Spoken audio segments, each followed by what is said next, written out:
शव को लेकर भीड़ पुलिस के पास पहुंच गई और जमकर पुलिस प्रशासन के खिलाफ नारेबाजी कर प्रदर्शन किया।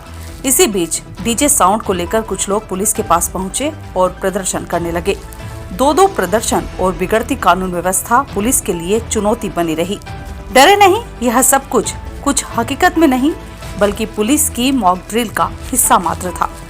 दरअसल कांस्टेबल से हेड कांस्टेबल बने पुलिसकर्मियों के चल रहे 1 महीने के प्रशिक्षण कोर्स में बिगड़ती कानून व्यवस्था के समय पुलिस की भूमिका और जनसंवाद को लेकर हर तरह की स्थिति से अवगत करवाया जा रहा है। मॉक ड्रिल में पुलिस कप्तान राहुल कुमार लोढ़ा, एएसपी राकेश कुमार खाखा सहित पुलिस अधिकारियों ने पदोन्नत हुए पुलिसकर्मियों को पुलिसिंग की खास ट्रेनिंग दी। आप तो पहले उस व्यक्ति को पकड़िए, आप तो जैसे तैसे, क्योंकि जो अगर वो बड़ी गाड़ी वाला है वो पैसे वाला व्यक्ति होगा, पैसे की घूस देके आप तो पलटा सकता है। तो इस कर्मी के साथ क्या होगा, इसका क्या न्याय किया जाएगा? पुलिस प्रशासन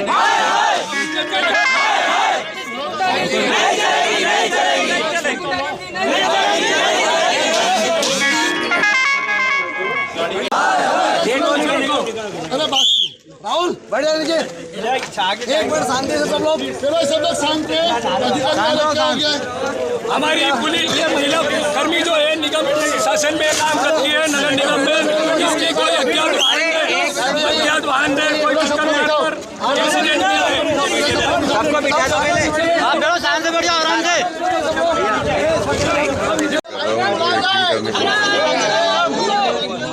आप तो इस पे उस पुलिस वाले उस पे सॉरी गाड़ी वाले पे जिसने गाड़ी का एक्सीडेंट किया है, आप जो गिरफ्तारी किया उससे आप बोलकर इससे पहले उसकी कार्रवाई की जाए, उस गाड़ी वाले पे कार्रवाई की जाए, गाड़ी जब्त की जाए और उसको फांसी की सजा दी जाए, क्योंकि ये भी एक उसने मर्डर ही हुआ एक तरह से उससे। पुलिस कप्तान राहुल कुमार लोढ़ा ने बताया जी कि मॉक ड्रिल की थी, क्या है पूरा बात? इसमें जो इंडक्शन कोर्स चल रहा है, कांस्टेबल से हेड कांस्टेबल जो लोग बने हुए हैं उनका 1 महीने की ट्रेनिंग कोर्स है, जिसके अंदर हम लोगों ने एक मॉक ड्रिल भी रखी है। जो आए दिन जब पब्लिक से डीलिंग की बात आती है तो हमारा जो कांस्टेबल, हेड कांस्टेबल से लेके हर एक व्यक्ति किस तरीके से जब लॉ एंड ऑर्डर की सिचुएशन पैदा होती है तो उसको डील करे, तो वो सारी चीज़ें निखारने के लिए और उनको बताने के लिए, समझाने के लिए मॉक ड्रिल की जा रही है, जिसके अंदर नगर रक्षा, ग्राम रक्षा समिति के जो लोग हैं, जो एक्चुअल में उन लोगों के बीच में रहते हैं, जब भी कोई चक्का जाम वगैरह होता है तो उनको भी लाया गया है, उनकी तरफ से एक एजिटेशन बनाकर, और उसके बाद में पुलिस जो है उसको हैंडल कर रही है, ताकि एक रियल और वास्तविक स्थिति निर्मित होकर जितना रियलिटी के क्लोज जा सके उतना क्लोज जाकर उसकी मॉक ड्रिल की जाए। इसके लिए ये अभी प्रयास चल रहा है।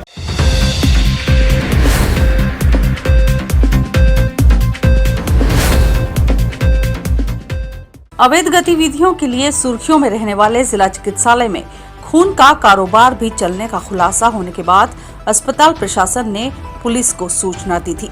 इस मामले में 15 फरवरी को फरियादी रमेश पिता राधा किशन डोडिया ने रिपोर्ट दर्ज करवाई थी कि दिनांक 14 फरवरी को उससे परमेश्वर नाम के व्यक्ति ने साइकिल स्टैंड पर सरकारी अस्पताल में 2 बोतल खून ब्लड के नाम पर धोखाधड़ी कर उससे 2,500 रुपए ले लिए हैं। उक्त सूचना थाना स्टेशन रोड पर प्रकरण दर्ज करते हुए आरोपी परमेश्वर परमार को हिरासत में लेकर पूछताछ करते हुए उसके दूसरे साथी को भी गिरफ्तार कर लिया। पुलिस कप्तान राहुल कुमार लोढ़ा ने बताया इस मामले में कौन कौन शरीक है, पुलिस जांच में जुटी हुई है। कल स्टेशन रोड थाने में एक शिकायत आई थी, जिसके अंदर एक व्यक्ति जो है, जिसके द्वारा जो खून की आवश्यकता जिन पीड़ित लोगों को होती है उनसे पैसे उगाही करने के लिए वो प्रयास कर रहा था। तो उसकी जैसी शिकायत हुई है, तत्काल एक मामला 420 का उसके अंदर पंजीबद्ध किया गया है। एक आरोपी को राउंड अप करके उसमें आगे पुलिस इन्वेस्टिगेशन कर रही है। हमारे सामने कुछ तथ्य आए हैं कि इसका जो कनेक्शन है वो कहीं ना कहीं वो किसी एक व्यक्ति से बात करता था और वो व्यक्ति जो है वो आगे बात करते थे, तो उसमें पुलिस इन्वेस्टिगेशन कर रही है। हमारा ये प्रयास रहेगा कि जो ब्लड बैंक का कोई अगर कर्मचारी इसके अंदर जुड़ा हुआ है तो वहाँ तक भी पहुँचे और उनकी भी गिरफ्तारी सुनिश्चित की जाए।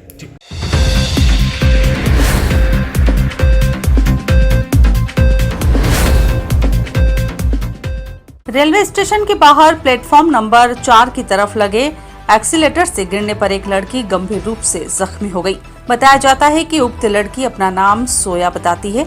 परिवार के नाम और अपने घर की उसे कोई जानकारी नहीं थी। स्टेशन मास्टर की रिपोर्ट पर जीआरपी आरपीएफ चाइल्ड लाइन ने उक्त बालिका का उपचार करवाया। रेलवे चाइल्ड लाइन कर्मी कीर्ति यादव ने बताया, हाँ जी, मैं Kirti Yadav, railway child line Ratlam से।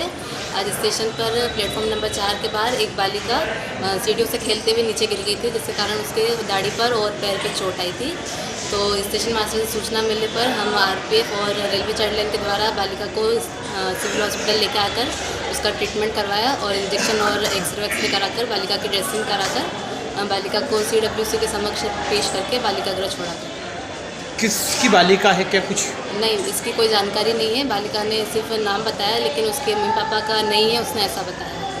और उसके साथ स्टेशन पर कोई भी नहीं था उसके साथ, वो अकेली थी। ये कहाँ पर गिरी? ये प्लेटफॉर्म नंबर 4 के बाहर जो एक्सीलेटर है वहाँ पर शायद खेलते हुए गिर गई थी। तो उसी कारण से बालिका कब से मतलब गिरे हुई पड़ी थी, लेकिन उसके पास कोई आया नहीं। तो इसी कारण स्टेशन मास्टर ने सूचना दी, तब बालिका को हमने रेस्क्यू किया।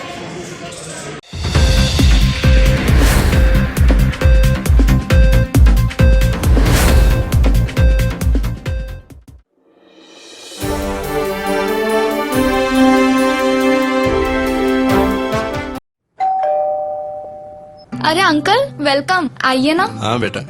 आइए भाई साहब, कैसे हैं? बस ठीक हूँ। बैठिए। थोड़ा परेशान हूँ। अरे क्या परेशानी है? पिछले 25 दिनों से लोन के लिए घूम रहा हूँ। 25-30 हजार रुपए मेरे खर्च हो गए। कभी लीगल इशू, कभी सिविल रिजेक्ट, कभी वैल्यूएशन रिजेक्ट।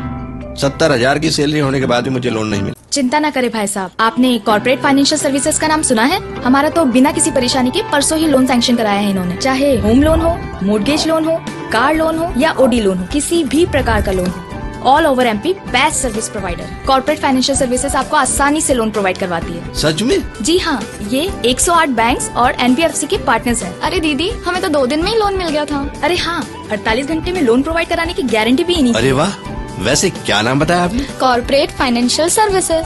चाहिए 5 लाख या 500 करोड़ का लोन, मिलेगा हर तरह का convenience at corporate financial services. अरे मैडम, आज मैं बहुत खुश हूँ। मेरा लोन तो 48 घंटे के पहले ही सैंक्शन हो गया क्या है। बात है, बधाई हो भाई साहब। अधिक जानकारी के लिए संपर्क करें। हमारा पता corporate financial services 21 Kothari market 232 Ratlam. Contact number 07412356268 6263791851।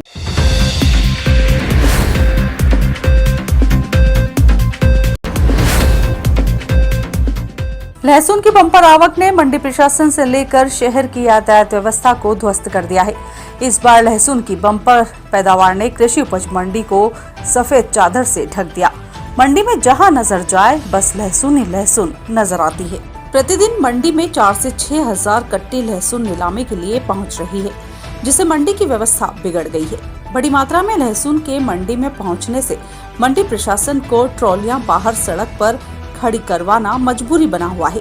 कृषि मंडी उप पंजीयक पप्पू पारगी ने बताया, नई सीजन अभी लहसुन की चालू हुई है, तो माल मतलब अधिक मात्रा में आना चालू हो गया है। इस वजह से थोड़ी जगह अंदर कंजेस्टेड है, तो आवक आने के उपरांत जगह बचती नहीं है। इस वजह से हमें रोड पे वाहनों को खड़ा करना पड़ता है, और जब माल वहाँ से बिकने के बाद उठ जाता है या भरा के और अन्यत्र कहीं स्थानांतरित हो जाता है, उसके बाद जैसी व्यवस्था बनती है उस हिसाब से हम वाहन 5-5, 10-10 जैसा भी उस टाइम पे जगह होती है उस हिसाब से फिर एंट्री देते हैं। कितनी आवक हो रही है लहसुन की? क्या लगभग 4,500 से 5-6 हजार कट्टे तक की आवक हो रही पर डे।